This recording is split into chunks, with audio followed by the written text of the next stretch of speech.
When you think of anime villains, a few names immediately come to mind. Aizen from Bleach, Madara from Naruto, maybe even Miriam from Hunter x Hunter. But in today's era, one name dominates the conversation. Ryomen Sukuna, the king of curses. What makes Sukuna special isn't just his overwhelming strength, but the way he embodies fear itself. He's cruel, unpredictable, and yet he's magnetic. Today, we're breaking down Sukuna's origins, his powers, and his role in Jujutsu Kaisen to explain why he's the perfect villain for this generation of anime. Let's start with who Sukuna actually is. Over 1,000 years ago, Sukuna was a human sorcerer so powerful that even in an era dominated by jujitsu battles, no one could defeat him. He was feared by both humans and sorcerers alike. After his death, his body resisted destruction. His remains became the infamous 20 indestructible fingers, each holding fragments of his cursed energy. This ties directly into Japanese mythology because Ryomen Sukuna is based on a real folklore figure described as a terrifying two-faced demon.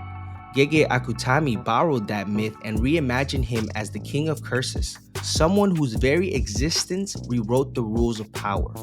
Fast forward to the present day, when Yuji Itadori swallows Sukuna's finger in episode 1, instantly Sukuna awakens inside his body and wipes out a curse that even trained sorcerers were struggling against. This moment sets the tone. Sukuna isn't just a background threat, he's inside the protagonist, and his presence changes everything. What makes this terrifying is that Yuji has to share his body with a villain who doesn't just want to kill him. Sukuna sees him as nothing more than a cage. This isn't just an external conflict, it's an internal war. Sukuna's powers are what elevates him to legendary status. His cursed energy output is on a level few characters can even sense. He can regenerate several limbs in seconds, heal others, and unleash devastating slashes that cut across massive distances. But his most iconic ability is his domain expansion, Malevolent Shrine. Unlike other domains that create a closed barrier, Sukuna doesn't even need walls. His is an open domain with a guaranteed hit radius of nearly 200 meters. That's not just strong, it breaks the fundamental mechanics of Jujutsu.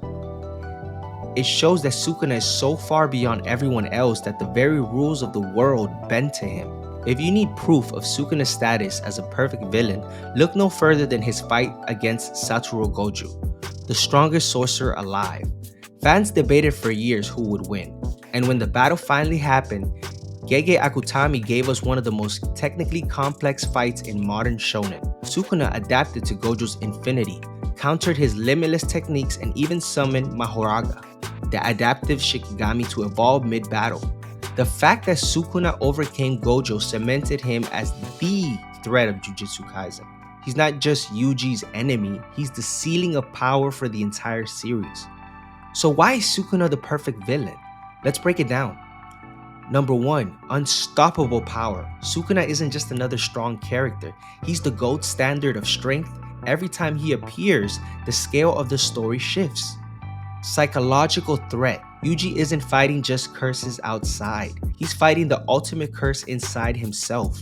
Sukuna mocks him, tempts him, and constantly reminds him of his weakness. Number 3, mystery. We still don't fully understand Sukuna's long-term goal. He's unpredictable, which keeps the audience hooked. Charisma. Sukuna is cruel, but fans love him. His smirks, his calm confidence, and the way he treats everyone like ants makes him unforgettable. Number 5, symbolism.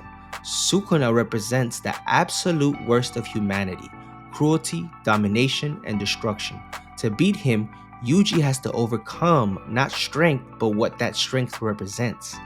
At the end of the day, Sukuna is the perfect villain because he combines raw strength, terrifying unpredictability, and psychological depth.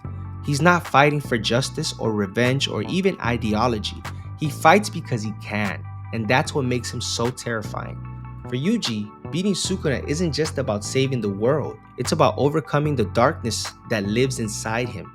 So what do you think? Is Sukuna the greatest villain of the modern era, or do you think someone else deserves that crown? Let me know in the comments, and if you enjoyed this breakdown, Hit the like button and subscribe for more anime deep dives.